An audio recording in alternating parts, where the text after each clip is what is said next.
Olá, boa noite, alunos e alunas do curso de Serviço Social, dessa disciplina de Gestão Social e Análise de Políticas Sociais. E nós, então, estamos hoje aqui no nosso terceiro encontro, na nossa terceira teleaula. Boa noite para vocês, tutores e tutoras de sala, a nossa tutora à distância, que aqui está também. E hoje nós vamos dar sequência, então, em todo o conteúdo que iniciamos fazendo um resgate histórico, uma análise de conjuntura. Apresentamos na aula passada uma discussão sobre a questão da pobreza, relembramos sobre a discussão da questão social e muitos pontos importantes também sobre a importância do profissional do serviço social para com a gestão social. Hoje entraremos em alguns pontos também importantes de orçamentos, financiamentos.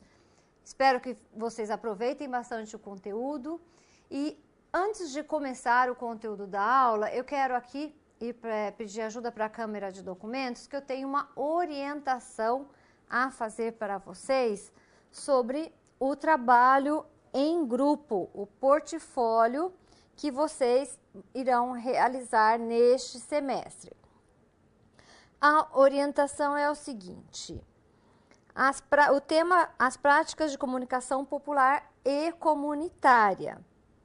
O objetivo, porque vocês têm esse documento na área restrita de vocês, o objetivo é proporcionar para que você, discente, tenha uma reflexão sobre o exercício profissional do assistente social no que se refere às práticas de comunicação. As orientações para a construção do trabalho.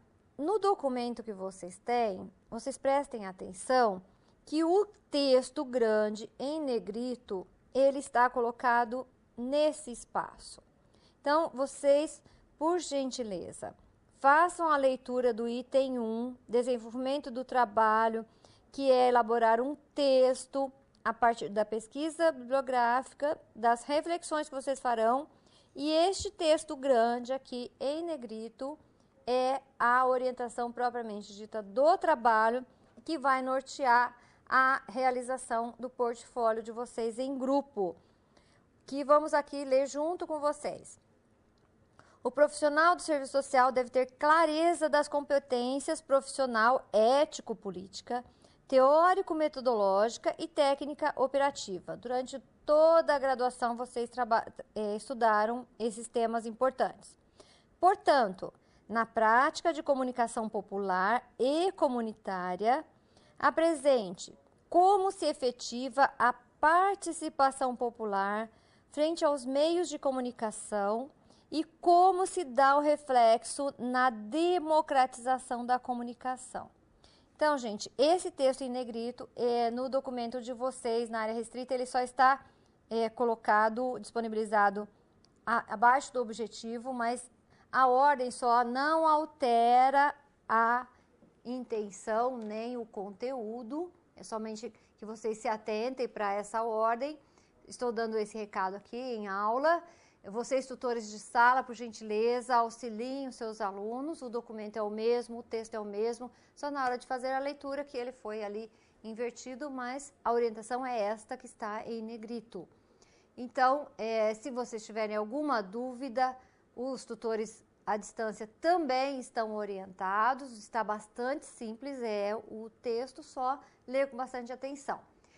A disciplina de gestão social, logo ela se encerra, e aí sim vocês terão uma disciplina específica sobre a comunicação no trabalho do assistente social. Vocês terão orientações sobre o tema, sobre a referencial bibliográfico, que vai muito facilitar na elaboração deste trabalho. É o próximo professor que estará aqui com vocês, nós estaremos a semana que vem ainda juntos, depois na outra semana o professor já está aqui com a disciplina de comunicação. Então, gente, qualquer dúvida estamos à disposição para a realização do trabalho e vamos de volta, então, ao tema da disciplina para a gente dar conta da ementa da mesma. Vamos lá na tela? O resumo da aula de hoje. A adoção da perspectiva da territorialização materializa-se a partir da descentralização da política de assistência social Então, o princípio da descentralização e também a oferta dos serviços socioassistenciais em locais próximos aos seus usuários. Então, esse é o resumo básico do que nós trataremos no dia de hoje. Seguindo, o grande tema e que eu trouxe para que a gente tenha aqui o início da reflexão, que é o controle social. O que é o controle social quando a gente trata da gestão social? É a participação da população na gestão pública. Garante aos cidadãos espaços, então é a garantia de espaços, e aqui eu destaco esse termo, influir, a garantia de espaços para influir nas políticas públicas. Além do que? Além de possibilitar o acompanhamento, a avaliação e a fiscalização das instituições públicas e das organizações não governamentais, visando assegurar os interesses de toda a sociedade. Então, pessoal, controle social, que em algumas disciplinas vocês já trabalharam esse tema, não é um tema novo, é um tema pertinente ao serviço social. Controle social, ele se faz constantemente na trajetória profissional e na trajetória de vida das pessoas que atuam de uma forma bastante significativa e participativa na defesa de direitos. Então, pessoal, sempre pensar nessa palavra que eu grifei ali, influir. A pessoa, quando ela está comprometida, quando ela está participando de um processo na sociedade, ela deve sim, através do controle social, influir ou nos encaminhamentos, ou nas avaliações, ou nas fiscalizações, enfim, no decorrer de todo o processo das políticas públicas. É fundamental ter essa clareza, ok? Vamos seguir mais um pouquinho, vamos lá? A democracia participativa acontece nos 3 poderes do seguinte modo. Então, nós vamos falar dos 3 poderes agora que nós temos no nosso país, no que se refere à democracia participativa. Como a população pode exercer o controle social ou participar de forma democrática nos 3 níveis de poderes. Os poderes são legislativo, executivo e judiciário. Então, nós vamos apresentar um por um aqui para vocês e vamos iniciar, então, pelo poder legislativo. De acordo com o artigo 14 da nossa Constituição, os cidadãos participam por meio do sufrágio universal e também pelo voto direto e secreto.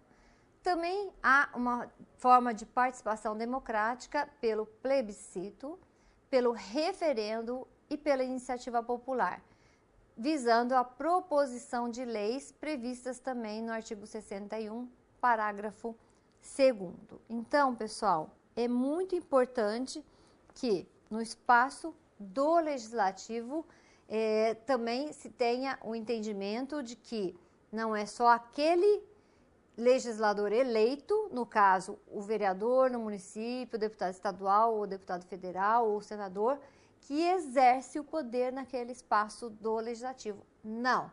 A população, por sua vez, também pode participar de forma democrática através de algumas formas, de algumas ferramentas que são garantidas em lei.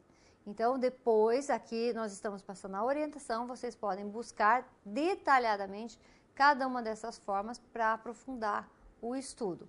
Nós vamos falar um pouquinho mais de outros espaços também articulados entre os poderes, mas mais no decorrer da aula a gente vai apresentando. Agora nós vamos falar de um outro poder, que é o seguinte slide que nós trataremos a seguir. Vamos lá, que é o poder judiciário. E no poder judiciário, como se efetiva a democracia participativa? A Constituição Federal determina que a participação popular aconteça pela ação popular. conforme o artigo 5º. Então, olha só como que judicialmente as nomenclaturas ocorrem. Então, que a participação popular aconteça através da ação popular. E o que é ação popular? Ação popular trata da possibilidade de censura direta dos atos dos governantes na esfera da ética política. E também tem um outro exemplo aqui de democracia participativa, que é o Tribunal do Júri, que é órgão soberano para julgar crimes dolosos contra a vida. Então, gente, aqui são alguns exemplos de participação democrática. Tribunal de Júri, que é muito comum, muitas vezes a gente acompanha, inclusive na mídia nacional, televisão, jornal, rádio, alguns fatos gravíssimos que ocorrem no nosso país e que o judiciário, então, remete a um tribunal de júri. Então, tem algumas normas, nós não vamos nos ater agora a essas especificidades de cada situação como essa, mas chamo a atenção aqui para vocês, principalmente se vocês estiverem com intenção de escrever um TCC ou fazer um estudo sobre esses temas, para que vocês busquem essas informações e aprofundem então. Então, ação popular, tribunal de júri são espaços jurídicos que garantem a participação democrática. E no poder executivo, vamos ver o que acontece? No poder executivo, nós temos os espaços dos conselhos gestores de políticas públicas, que são formas de participação. E 3 motivos são apresentados aqui. Primeiro, na maioria das vezes, eles são compostos por 50% de representantes do Poder Executivo e 50% da sociedade civil. Isso significa que eles são paritários. Segundo, os conselhos de defesa de direitos, em geral, suas ações são de natureza deliberativa, ou seja, tem poder de decisão. Os conselhos deliberam. E terceiro, em sua maioria, tem como objetivo formular e controlar a execução das políticas públicas. Bom, pessoal, parece até que é bastante simples, né? Só que é muito complexo. A importância fundamental que surgiu a partir de 1988, com a implantação dos Conselhos de Defesa de Direitos, principalmente na área da saúde, a partir da década de final de 80, Conselho da Educação, da Assistência veio um pouquinho depois e outras áreas mais. Defesa dos direitos da mulher, do idoso, da criança e tantas outras áreas mais importantes que a população se reúne. 50% poder público, 50% sociedade civil, paridade, né? 50% ali de decisão para cada setor. Algumas exceções quando há uma formação tripartite. Que é isso? É quando nós temos poder público, sociedade civil e usuários. Então, divide em 3 momentos, em 3 setores ali, né? 3 percentuais de participantes representando, então, poder público, sociedade civil e usuários. A saúde geralmente é assim, algum outro conselho também acaba tendo esta formatação. Mas a maioria é mesmo a paridade, né? 50%, 50%. Por quê? Porque eles têm um grande poder de decisão, eles são deliberativos. Conselho não é executor de políticas públicas, não. Quem executa é o executivo, a prefeitura, o estado e a nível nacional com alguns serviços que são prestados, serviços públicos. O conselho, ele formula políticas, ele acompanha as políticas, ele avalia, monitora, propõe e delibera, né? Então, e daí nós vamos falar na aula de hoje também como é interessante os mecanismos, os caminhos como se atingir esses objetivos, certo? Vamos mais para alguns espaços que nós temos, que é o caso do Tribunal de Contas. O Tribunal de Contas também é um espaço constituído de participação democrática, criado pela Constituição, encontrado nos artigos 70 e 71, que é um órgão supremo de fiscalização da legalidade das despesas públicas. Toda verba pública, todo orçamento público, toda despesa pública deve ser fiscalizado pelo Tribunal de Contas. Então, é um espaço fundamental aqui de transparência. E também, Tribunal de Contas é quem fiscaliza as contas do Poder Executivo na esfera federal, estadual e municipal. E também de outros órgãos e empresas e fundações que fazem parte do poder público, que são as parceiras, no caso, quando há uma parceria público-privada, né? Então, também é uma nomenclatura muito usual, parceria público-privada, quando há parceria entre os estados ou entre algumas empresas aí, e que as despesas, sendo de ordem pública, devem ser fiscalizadas pelo Tribunal de Contas.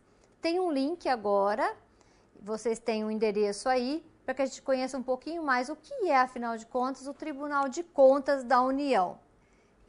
É um link que vocês chegam a um documento público governamental e que fala da fiscalização e do controle que está a serviço de toda a sociedade. Vocês têm informações atualizadas que são disponibilizadas. Vocês também podem encontrar algumas informações no desenvolvimento nacional, infraestrutura, serviços essenciais ao Estado e social. Vamos ver o que tem aqui no social que nos interessa? Assistência social, cultura, educação e assim por diante. Que tal a gente conhecer um pouquinho sobre Tribunal de Contas na área da assistência social?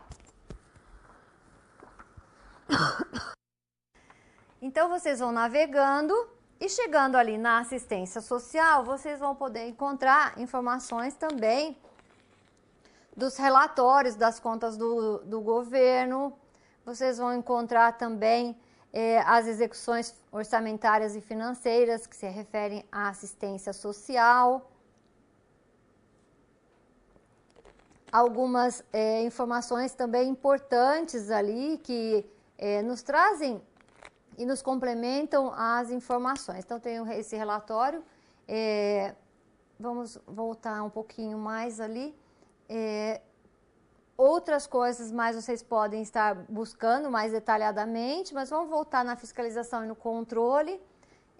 Alguns temas de consulta pública, histórico de avaliações, normas brasileiras, normas internacionais. Vamos clicar nessas técnicas. Vamos ver, temos estudos, ferramentas e técnicas. Vamos lá.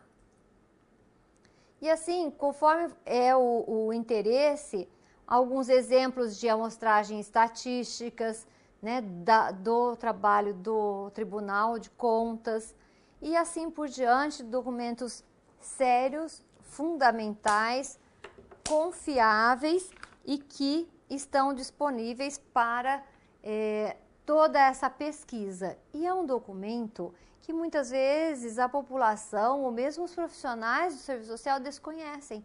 Ah, mas eu não sou economista, eu não sou da área orçamentária, para que eu tenho que ter esse conhecimento? A resposta é, você tem que ter esse conhecimento sim. O assistente social deve ter todo o conhecimento técnico da sua área e saber o que se passa nas demais áreas afins, porque, afinal de contas, o recurso da assistência é um recurso público.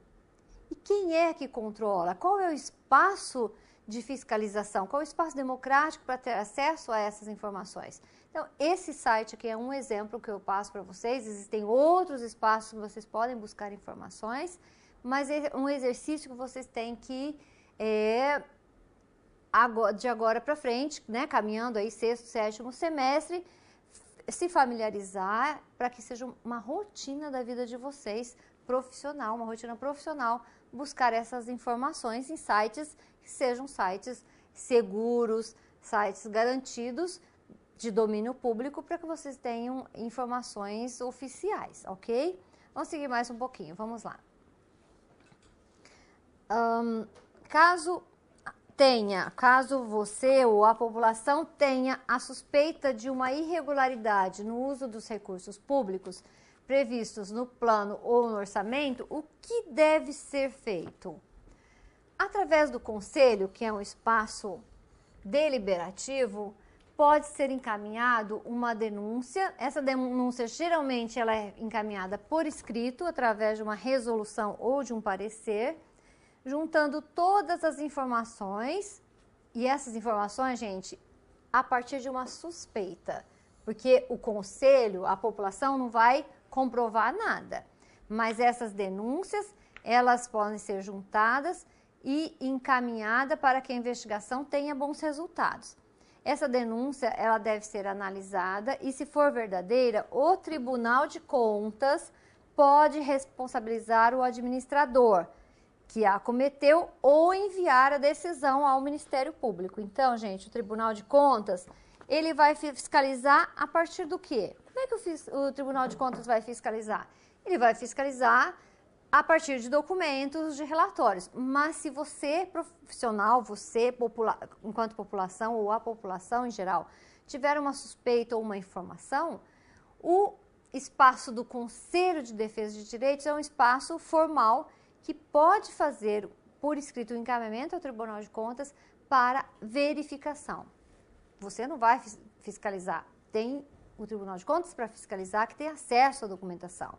E aí, caso não seja demanda para o Tribunal de Contas, ele encaminha ao Ministério Público. Se for uma demanda e for real, o Tribunal de Contas mesmo encaminha ou uma cassação ou uma punição, enfim, o que for que a lei assim preconizar, para os encaminhamentos devidos junto ao gestor dos recursos públicos, seja ele o prefeito, o secretário, um governador, enfim, quem é que está administrando esse recurso público, ok? E quando chega ao Ministério Público? O que faz o Ministério Público? Vamos aqui no próximo material. O Ministério Público, ele foi criado pela Constituição Federal e consta nos artigos 127 a 130 como um órgão autônomo. Então, gente, Ministério Público é um órgão autônomo. Ele não é vinculado ao Executivo, nem ao Legislativo, nem ao Judiciário. Ele é autônomo e tem como objetivo defender, olha o objetivo do Ministério Público, defender e fiscalizar a aplicação das leis, representando os interesses da sociedade. E ele também pode zelar pelo respeito aos poderes públicos e pela garantia dos serviços públicos. Pessoal, este, assim, é um tema importantíssimo. Se a gente pudesse aqui ficar hoje na aula todinha, para trabalhar a questão do Ministério Público, a gente teria só a ganhar. Mas eu passo essa tarefa para vocês. Peguem esses artigos que estão constando na nossa Constituição e prestem atenção na dinâmica da atuação do Ministério Público no seu município. É um espaço autônomo. Muitas pessoas se confundem e você, profissional, não pode fazer essa confusão. O Ministério Público não é atrelado ao Judiciário, nem ao Executivo, nem ao Legislativo. O Ministério Público deve fiscalizar os três poderes. O Ministério Público deve fiscalizar e garantir que a lei realmente seja cumprida por todos, pela população e pelos três poderes. E muitas vezes é uma informação que a população não tem, é uma informação que você, aluno, não tem e que o profissional de serviço social não tem. Então, conhecer a atuação do Ministério Público. Muitos assistentes sociais atuam, trabalham no Ministério Público. Se você estagiou no Ministério Público e é nosso aluno, nossa aluna, parabéns, você já tem um conhecimento e pode socializar com os colegas aí na sala de aula. E até na aula de hoje, se vocês puderem contribuir aqui através do chat, dizendo que estagiou no Ministério Público, que bacana, porque é uma experiência diferenciada, né? É uma experiência bastante autônoma. Então, é um espaço fundamental para a garantia dos direitos coletivos. O Ministério Público não é um órgão de defesa de uma única pessoa, não. Ele atende e defende as causas populares, as causas coletivas, tá certo? Então, é muito importante que haja esse entendimento. E agora também nós temos um assunto que é a conferência. Vamos para lá na tela para a gente acompanhar.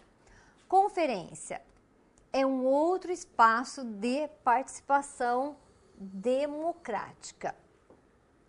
Objetiva reunir governo e sociedade civil para debater um tema de interesse comum e também para decidir, e eu vou grifar aqui, ó, as prioridades daquela política pública para os próximos anos.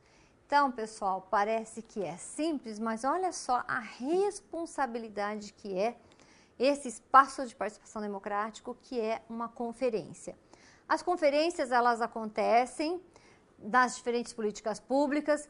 O que antecede a uma conferência, geralmente são as pré-conferências, né? Então, vamos realizar a Conferência da Assistência Social. Antes, porém, as pré-conferências nos territórios, nos bairros são realizadas.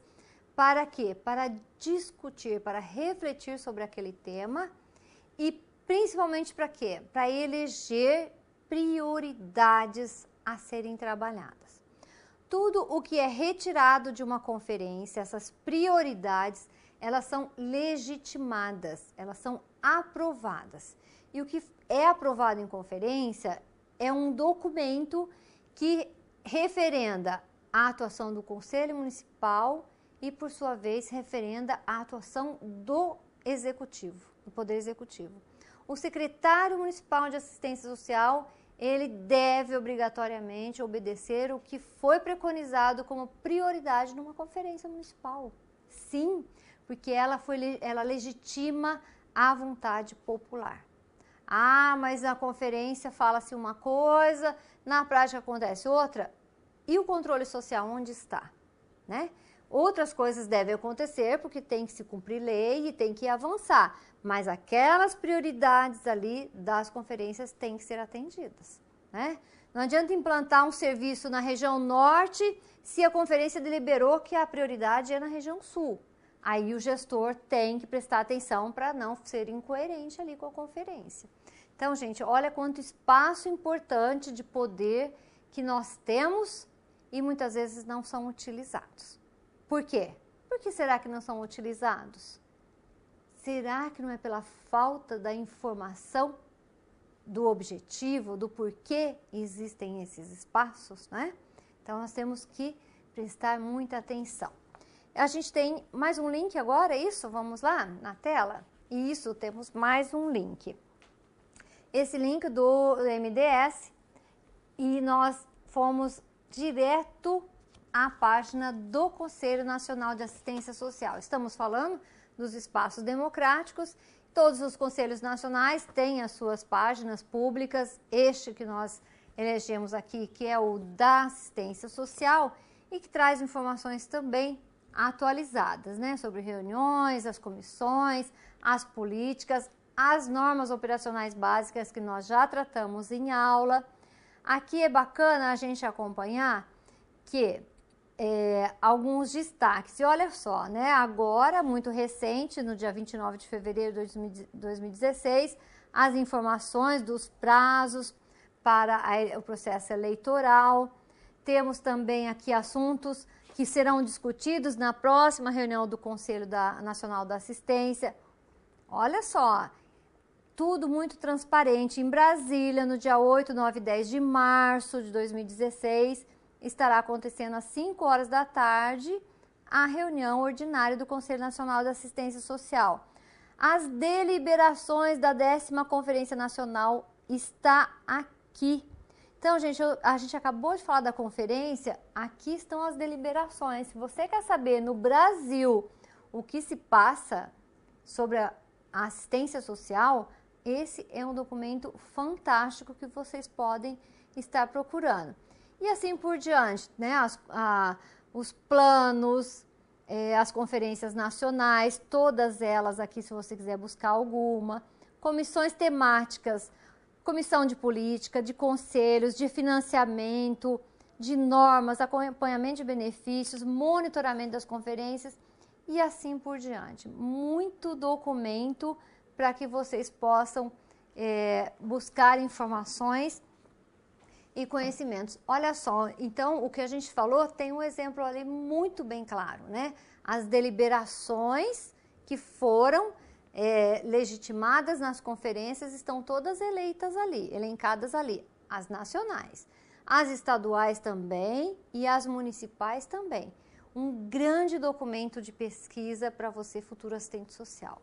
Então, uma dica, se você vai fazer um trabalho, né, de portfólio que seja, ou o TCC, o trabalho de conclusão de curso, você pode fazer uma pesquisa nesses documentos públicos, que são publicizados, são referências de informações preciosas e também legítimas que vocês têm ali, fidedignas com a realidade, para estar trabalhando e conhecendo o que se passa. Então, se no seu município você não sabe o que foi deliberado numa conferência, procure no site da prefeitura do seu município. Se não estiver ali colocado publicamente, vá até o conselho e solicite. O conselho ele deve fornecer informações não só para um estudante, não só para um profissional, mas para a população de forma geral. Então, você pode fazer essa solicitação, né? Entre vocês, alunos, alguns com certeza são conselheiros de uma ou outra área de atuação. Alguns eu espero que já tenham tido ou são presidentes de conselhos de direitos também. Então, quanta coisa, né, necessária de estar acontecendo. Às vezes, conforme em Santa Maria, no Rio Grande do Sul, está até perguntando, mas e quando uma conferência municipal não acontece de uma maneira efetiva e clara? Aí a população deve se manifestar. Por quê? Uma conferência, ela deve representar a sociedade e o poder público. Então, o Ministério Público deve saber se está sendo feito um direcionamento contrário, somente a população participa, somente o poder público executivo participa. Então, isso tudo tem que ser muito bem claro, muito bem direcionado, né? As conferências têm voto. Então, o controle social, ele funciona muito bem também para com as conferências. Vamos seguir mais um pouquinho, vamos lá? E a audiência pública? Olha, nós temos muitos espaços. A gente vai falar da audiência pública e da ação popular. A audiência pública é também um espaço importante quando há uma reunião do Poder Executivo e do Legislativo, ou mesmo do Ministério Público, para a exposição de um tema e o debate com a população sobre a formulação de uma política pública, ou a elaboração de um projeto de lei. E também sobre os resultados de uma política pública e também sobre a execução orçamentária. A audiência pública, ela não é como uma conferência municipal, ela é diferente. A audiência pública pode ser convocada pelo Executivo, pelo Legislativo ou mesmo pelo Ministério Público ou pelos três poderes, a fim de expor e debater um tema específico. E ali há então os encaminhamentos para que os setores responsáveis façam os devidos encaminhamentos. No caso, o que foi resultado de uma audiência pública pode ser levado para uma conferência referendar. Então, são inúmeros espaços que estão ali aí colocados no seu município, no seu estado, a nível nacional, para que esses debates ocorram. Existem audiências públicas localizadas no município, audiências públicas em âmbito estadual e audiências públicas em âmbito nacional, né? Dos diversos temas, não muitas vezes de um tema amplo como assistência social, mas sim de uma situação específica da política de assistência social, e aí então abre-se o grande debate para o encontro das soluções, das alternativas ou dos encaminhamentos. E temos mais um espaço, vamos a ele, que é a ação popular, que nós já falamos rapidamente dela ali atrás, mas agora com mais detalhamento. No artigo 5º da Constituição Federal, então, está prevista a ação popular, que faz parte do direito brasileiro desde 34, mas agora, detalhadamente, no artigo 5º apresentado na nossa Constituição Federal de 88. Permite que qualquer cidadão, desde que seja eleitor, recorra ao Poder Judiciário, então, eleitor a partir dos 16 anos, recorra ao Poder Judiciário para exercer diretamente a função de fiscalização dos atos do poder público. Esta ação não tem nenhum custo para o cidadão, então a população, ela voluntariamente, ela vai até o judiciário propor uma ação popular. Tem toda uma regra, toda uma orientação que está ali discriminada no artigo 5º da Constituição, que também é um espaço importantíssimo para a efetiva prática da participação democrática no nosso país, certo? Eu tenho uma pergunta agora para vocês trabalharem em sala. Vamos lá? Em seu município, há alguma experiência de ação popular que deu certo? Qual? Então, aí, né, onde você vive, onde você trabalha, ou se você mudou de município, você reconhece alguma ação popular, alguma ação coletiva que foi objetivada para atender uma demanda, uma necessidade coletiva que deu certo? Em qualquer área que seja uma área de benefício à população de forma coletiva. Vamos trabalhar alguns minutinhos em sala de aula e trazer a contribuição aqui para o nosso chat, ok? Já voltamos.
Bom, voltando, parabéns, todo mundo participando, a Adriana nos ajudando ali no chat e vocês de parabéns participando. Vamos começar pelo Rio de Janeiro, Teresópolis.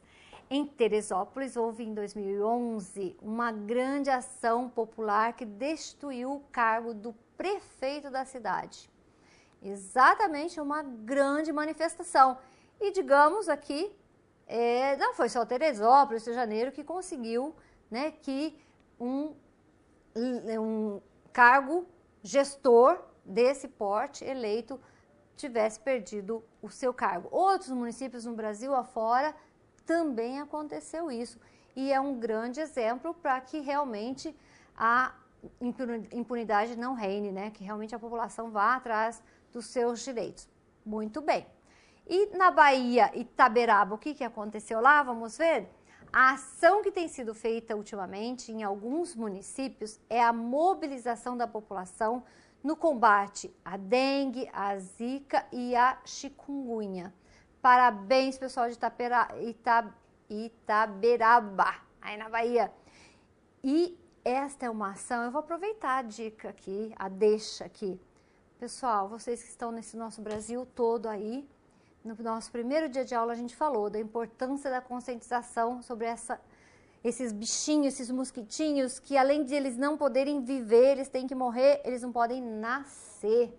E você é responsável, você é aluno e aluna hoje, é responsável. Então, se lá em Itaberaba está acontecendo ações de mobilização, que vocês peguem essa causa e também comecem a trabalhar a favor da vida.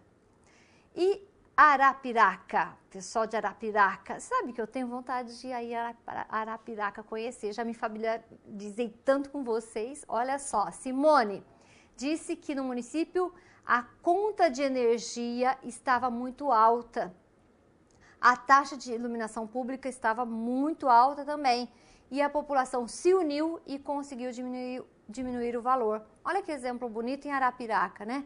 Conta de luz, conta de taxa de iluminação pública num valor exorbitante, a coletividade tem uma voz muito forte. E ali um exemplo que deu certo, muito bem, parabéns para vocês que conseguiram então esse grande êxito aí em benefício da população. Muito bom. Eu acho que outras participações importantes tiveram, mas vamos seguir com o conteúdo da aula para a gente dar conta. Vamos lá na tela?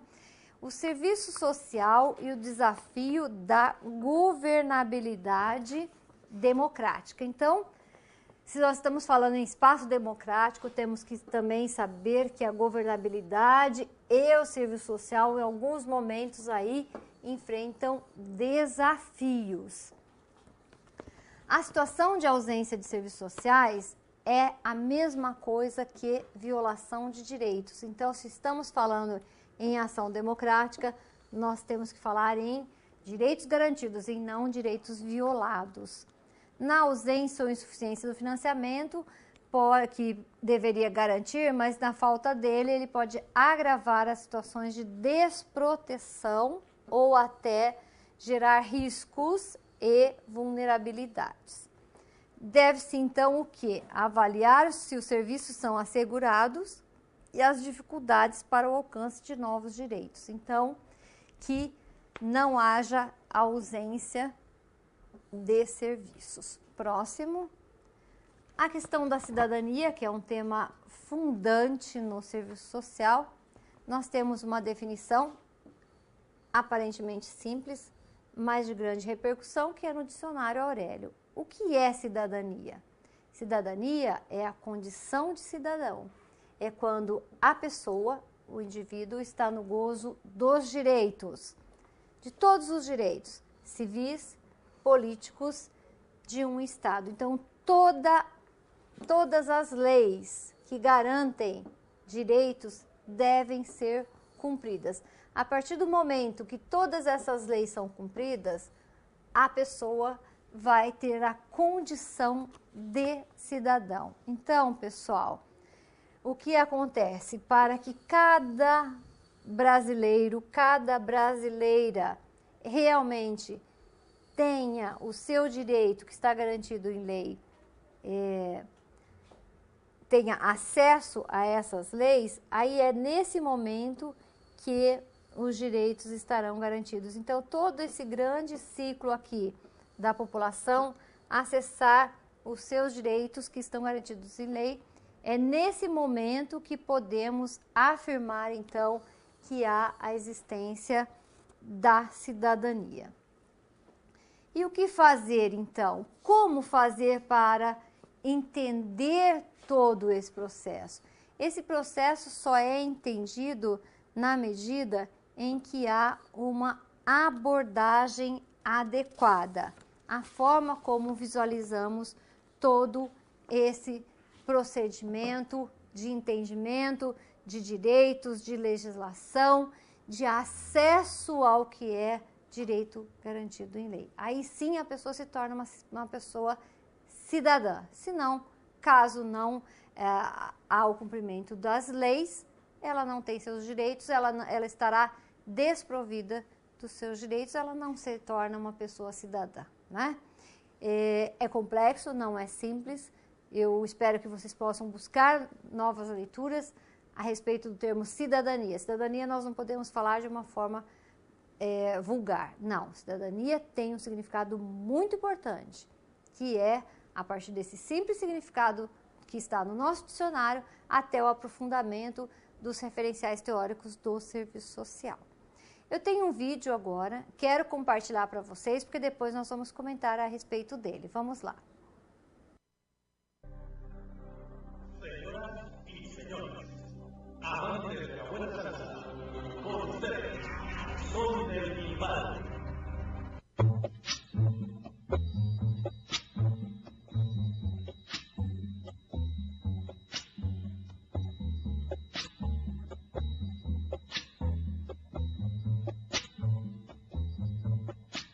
When the night has come and the land is dark and the moon is the only light we'll see. No, I won't be afraid. Oh, I won't be afraid. Just as long as you stand by me. So darling, darling, stand by me. Oh, stand by me. Oh, stand by me. Stand by me. If the sky that we look upon should tumble and fall, or the mountain should crumble to the sea, I won't cry, I won't cry, no, I won't.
Que lindo!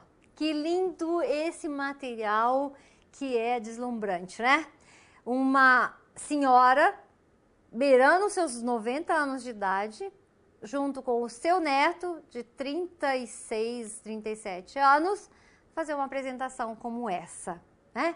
E o que nos remete a uma cena como essa, né?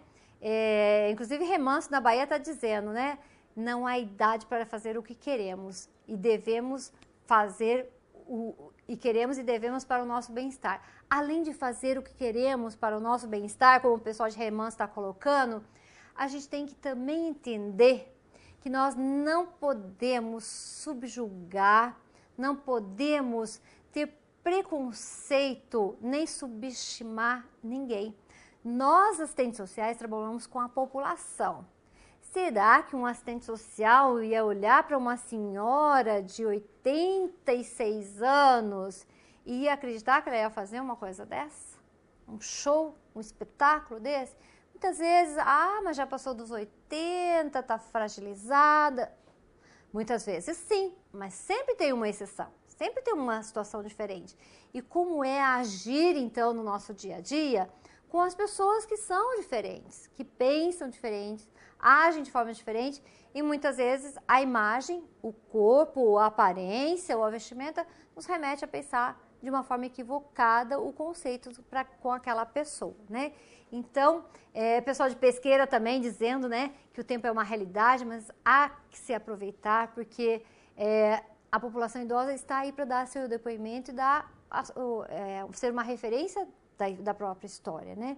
Então, pessoal, assistentes sociais, vocês futuros profissionais, respeitem o que aquele jovem, o que aquele adulto, aquele idoso tem para dizer. E a partir do que você vai ouvir, aí você vai fazer uma análise, ou o que você vai ver. Então, a gente não pode subestimar, não podemos subestimar jamais, ok? Bom, vamos continuar, senão eu vou ficar falando do vídeo o tempo inteiro aqui, não é isso? Vamos continuar com o material na tela, vamos lá. Conceitos, eficiência, eficácia e efetividade do modelo. Então, o assistente social deve ter eficiência na sua prática, deve ter eficácia e efetividade. De que forma? Nós temos o princípio da descentralização e da territorialização, que se refere à centralidade no território como fator determinante para a compreensão das situações de vulnerabilidade e risco social e aí, então, o seu enfrentamento. Então, pessoal, o assistente social tem que conhecer e compreender as situações. Então, ter um olhar bastante crítico para as realidades. A adoção de perspectiva de territorialização materializa-se a partir da descentralização da política de assistência social e também da oferta dos serviços nos locais próximos aos seus usuários.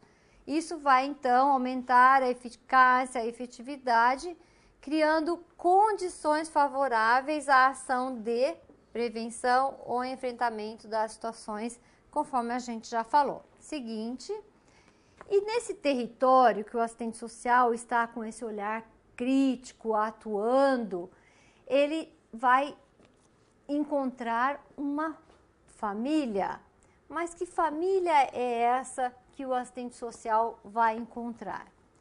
É um espaço insubstituível de proteção e socialização, aquela socialização primária, independentemente dos formatos das famílias, independente dos modelos e das feições que têm assumido. Olha só, não podemos ter preconceitos estabelecidos quando falamos de famílias, né? Porque família, ela é aquela que é provedora de cuidado dos seus membros e, como tal, também precisa de cuidados e proteção do Estado. Família é aquela vivida nas condições concretas e não no modelo idealizado. Porque, gente, esse parágrafo aqui eu quero falar um pouquinho mais com vocês. A família é aquela que a gente encontra vivendo concretamente e não aquela que se mostra de forma idealizada. O que é isso? Muitas vezes a gente vê aqueles comerciais de alguns produtos alimentícios ou outros produtos, aquele padrão ideal, né, perfeito. É assim a realidade da nossa família? Não é. Ela é o que está aí colocado concretamente na realidade. Algumas famílias com formatações diferenciadas, muitas avós que hoje criam seus netos, muitos integrantes da família ou que foram a óbito ou por motivos de separação ou opções, escolhas, e a sociedade está aí nessa nova formatação e que cada um faz a sua escolha e essa escolha deve ser respeitada. E o assistente social vai estar indo de encontro a esta formatação de família. Então, gente, olha só, Minas Gerais, o BA está dizendo aqui que não podemos nos aprisionar ao preconceito, não podemos nos aprisionar ao julgamento. O assistente social deve sim ir de encontro ao conhecimento da realidade. Perfeito! O BA Minas Gerais atento, é isso que nós estamos, esse é o recado que queremos passar para vocês. Referencial teórico, científico e romper com conceitos pré-estabelecidos, né? E ir de encontro com a nossa realidade que está ali colocada. Vamos seguir mais um pouquinho, vamos à frente. Matricialidade sociofamiliar. A matricialidade se refere à centralidade na família como núcleo social fundamental para a efetividade de todas as ações e os serviços da política de assistência social. As ações e os serviços, elas vão estar diretamente chegando ao centro de uma família. A família, segundo a Política Nacional de Assistência Social, ela tem uma definição muito interessante aqui. Então, olha, definição de família conforme a Política Nacional de Assistência Social. É o conjunto de pessoas unidas por laços ou consanguíneos, ou afetivos, ou laços de solidariedade, cuja sobrevivência e reprodução social pressupõe obrigações recíprocas e também o compartilhamento de renda ou de dependência econômica. Então, gente, o melhor conceito de família que eu já encontrei até agora foi esse da Política Nacional de Assistência Social. É o espaço em que pessoas que têm a mesma tipagem sanguínea, laços consanguíneos ou não, pessoas que por laços solidários ou por laços de afinidades vivem num núcleo familiar. Família não é só aquele que tem grau de parentesco, mas aquele que tem grau de afetividade, né? Esse novo conceito de família que está colocado na nossa realidade e que nós trabalhamos com esses grupos de família. E que eles estão ali para se proteger um ao outro. A nível econômico, a nível social, a nível emocional, essa proteção social que ocorre entre os integrantes desse núcleo familiar é o nosso alvo de atenção e de respeito e de orientação para o nosso trabalho, ok? Vamos seguir mais um pouquinho, vamos lá. referência. Agora nós vamos falar de referência e de contra-referência. Referência se materializa quando a equipe processa, no âmbito do Sistema Único de Assistência Social, as demandas oriundas de situação de vulnerabilidade e risco social detectadas no território, visando garantir o acesso à renda, aos serviços, a programas e projetos, conforme a complexidade da demanda. E a contrarreferência, o que é? É exercida sempre que uma equipe do CRAS recebe um encaminhamento do nível de maior complexidade, proteção social especial no caso, e garante a proteção básica, inserindo o usuário em serviço, benefício, programa ou projeto de proteção básica. Então, existe uma contra-referência. O CRAS não dá conta de fazer tudo sozinho, a proteção social especial não dá conta de fazer tudo sozinho. Então, um serviço acaba referendando e fazendo essa contra-referência para que o usuário possa realmente ser atendido de forma bastante coerente. E eu quero fazer mais uma pergunta para vocês. É necessário uma reflexão sobre o fortalecimento do sistema de garantias de direitos. E o desafio que eu coloco hoje para vocês é o seguinte: como estimular a participação crítica, emancipadora e transformadora na construção de um novo projeto de sociedade. Olha que a gente está falando ao longo dessa disciplina, a importância da gestão, a importância do conhecimento, da realidade, da participação. Como é possível que isso tudo se torne uma realidade? Vamos agora em sala de aula, nesse momento, fazer essa análise e trazer aqui para o chat para a gente compartilhar. Vamos lá.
Bom, pessoal, que bacana a participação de todo mundo e esse desafio, como estimular essa participação crítica da nossa população, hein?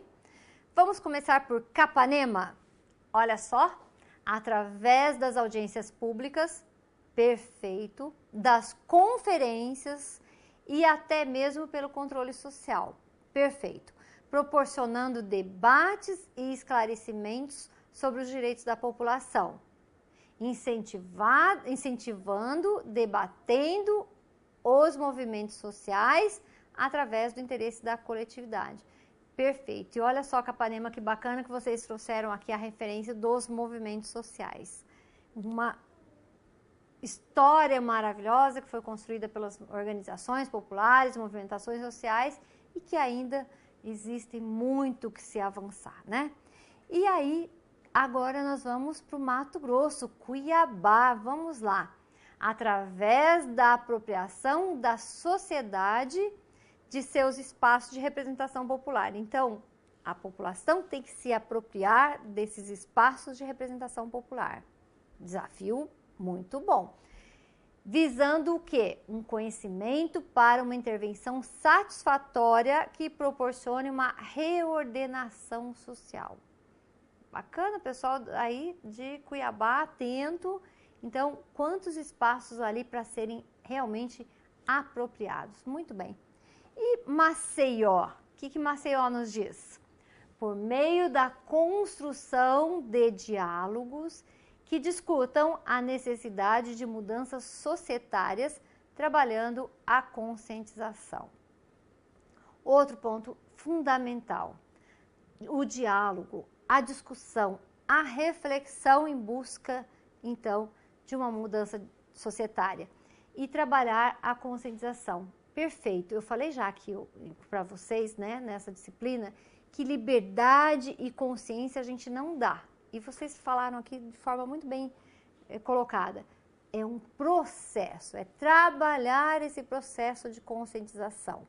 Se quer liberdade, tem que trabalhar a conquista da liberdade. Se quer ser consciente, também trabalhar esse processo de conscientização. Muito bem, todo mundo participando e dando o seu recado de uma forma muito boa. Parabéns.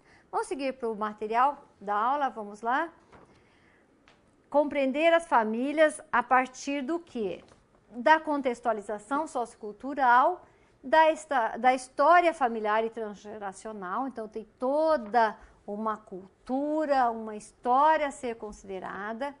As suas potencialidades e fragilidades. Então, gente, aquela família tem potencialidades que devem ser despertadas e tem fragilidades que devem ser trabalhadas, né? Não dá para atuar desconsiderando alguns pontos positivos que ali se encontra e, ao mesmo tempo, identificar também o que pode ter de negativo ali. As situações adversas que enfrentam, então, o que é que está acontecendo? Se você vai fazer uma interferência na família, o que é que está acontecendo naquele momento? Seja na questão específica da saúde, seja na questão econômica, seja na questão básica da alimentação, na questão da higiene, na questão da educação e como pensar tudo isso vislumbrando a participação popular desses integrantes. O impacto de tais aspectos sobre suas relações e dinâmica familiar. Como é essa dinâmica familiar? Como é a questão da afetividade, das relações sociais, da questão da proteção? Como acontecem essas situações, esses aspectos na vida da família? Eu trago um exemplo aqui específico da criança e do adolescente, mas a gente pode transferir essa proposta para todas as outras áreas de atuação. Vamos falar especificamente da criança e do adolescente no que se refere ao Sistema de Garantia de Direitos, que é um conjunto de instituições de políticas de atendimento que atuam no campo da defesa e da promoção de direitos. Nós atuamos com a família e atuamos com o Sistema de Garantia de Direitos. que também podemos chamar de rede de serviços socioassistenciais. Vamos ver o exemplo desta rede?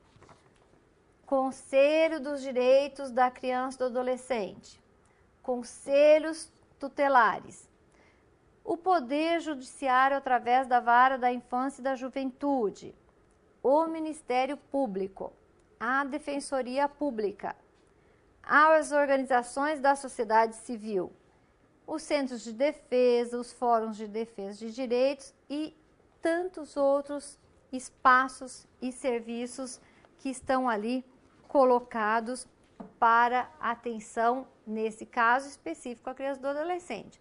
Se é uma situação específica, a questão da mulher, aí quais são esses serviços? Conselho Municipal de Direitos da Mulher, também tem a questão do Poder Judiciário, Vara Maria da Penha, outros serviços mais de atenção, tanto da mulher em situação de violência e risco, como também de prestação de outros serviços. Então, todas essas situações, nas suas diferentes áreas, existe um rol de serviços que estão ali disponibilizados para que o trabalho possa fluir e a população ter o seu direito garantido, tá certo?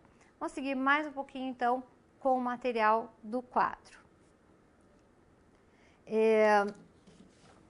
Cabe à gestão local, portanto, conforme a autora Aldaísa Sposati, que é uma autora do serviço social muito respeitada e conceituada, que eu gostaria de deixar como referência para que vocês busquem a literatura de Sposati, que é Aldaísa Sposati, e ela traz aqui, então, qual é a responsabilidade da gestão local em cima do que nós falamos.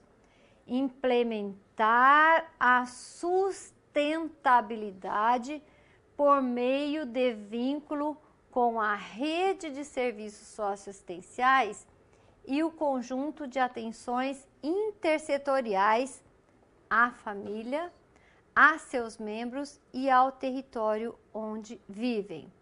Então, pessoal, vou lembrar mais uma vez a vocês. Na nossa Constituição Federal de 88, nós temos lá que a grande responsabilidade com a proteção das pessoas é a família. Se a família não deu conta, a sociedade responde.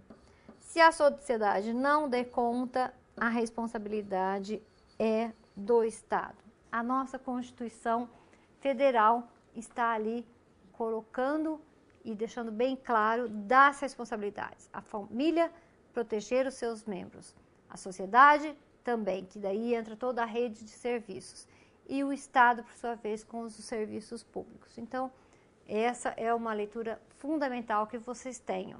Tem uma contribuição aqui do pessoal do Rio Grande do Sul, Lagoa Vermelha, dizendo que o primeiro passo importante é estar capacitado para intervir, inclusive também para estimular desde o acolhimento, uma visita, uma construção de uma confiança, capacitando e informando o usuário sobre os seus direitos e também como funciona a coisa pública, né? O serviço público.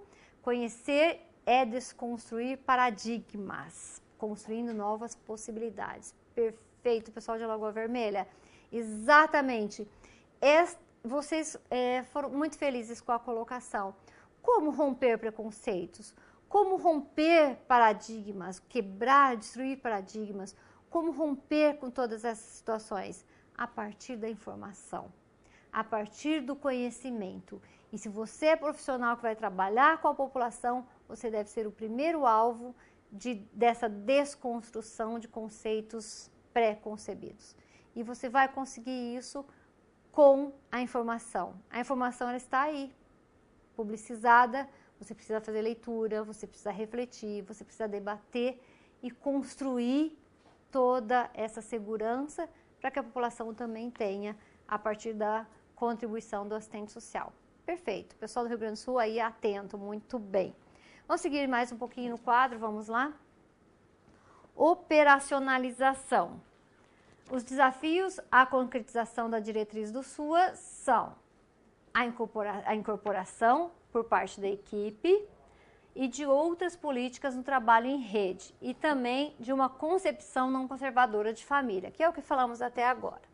A construção no território de um trabalho em rede, articulado com as famílias a partir da especificidade de cada política, no âmbito do planejamento estratégico envolvendo as secretarias, né, no caso, saúde, educação, habitação e demais secretarias também que demandam por direitos. Nós temos um vídeo agora, é isso? Nós temos um vídeo pequeno, mas que eu quero que vocês assistam para a gente fazer uma reflexão. Vamos a ele.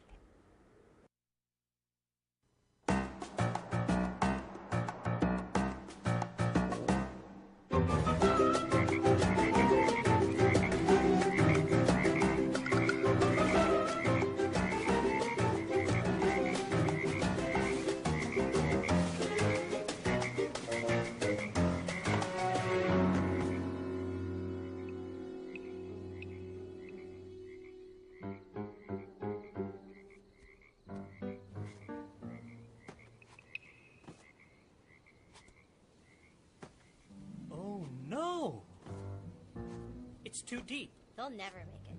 No, never. The rain. Uh-oh. No!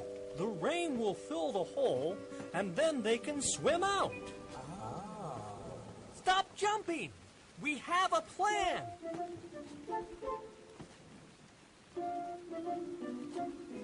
Stop! We're going to wait for the rain to fill the hole.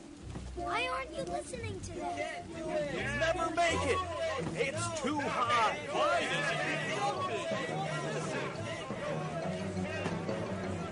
You can't do it!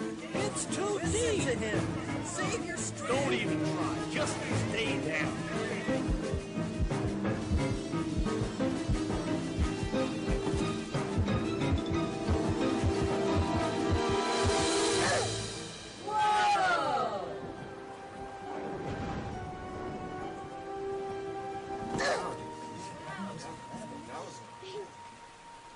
Thank you for encouraging me. Encouraging him?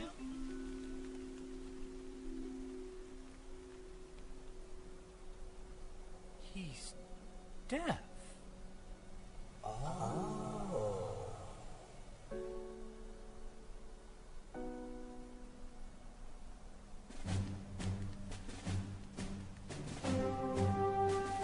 Come on! You can take it!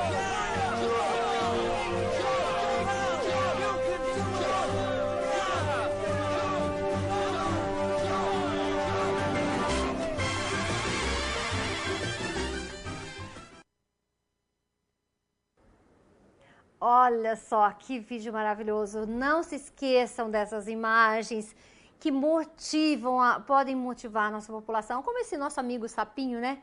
Ele quase ficou preso naquele buraco, mas ele foi motivado por uma situação que era desconhecida e ali resolveu a situação deles dois, né? Vamos para o nosso último slide, vamos lá. Proposta de um plano institucional intersetorial. Nós precisamos fazer um mapeamento da rede de serviços socioassistencial e das políticas públicas existentes no município ou território. Então, esse mapeamento ele é necessário para o assistente social ter êxito na sua ação. Pactuação da participação desta rede na condução de um plano conjunto, muita conversa, muito acerto. Um alinhamento conceitual de temas afetos ao grupo instituído. Nós temos um documento que é a tipificação, que vocês devem conhecer, que exatamente trata deste alinhamento conceitual. Mapeamento das vulnerabilidades, baixa, média e alta complexidade, levantamento das coberturas e ausências dos serviços na rede, fundamental, muitos chamam isso de diagnóstico, e elaboração de projetos voltados às necessidades identificadas nas mais diversas e diferentes áreas. Pessoal, nós temos a semana que vem o nosso último encontro para a gente dar conta desse tema tão importante. Eu quero já aqui me despedir de vocês, mas eu vou deixar um vídeo para que vocês prestem atenção, que tem uma mensagem muito boa. Então, nos encontramos na próxima semana. Um abraço a todos.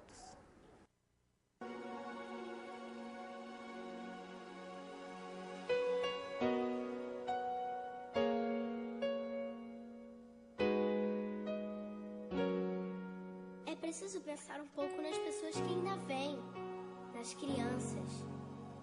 A gente tem que arrumar um jeito de deixar para eles um lugar melhor, para os nossos filhos e para os filhos dos nossos filhos. Pense bem.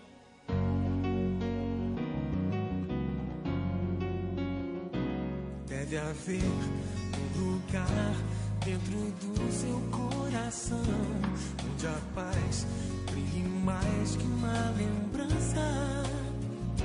Sem a luz que ela traz, já nem se consegue mais encontrar o caminho da esperança. Sinta, chega o tempo de enxugar o pranto dos homens, se fazendo irmão, estendendo a mão.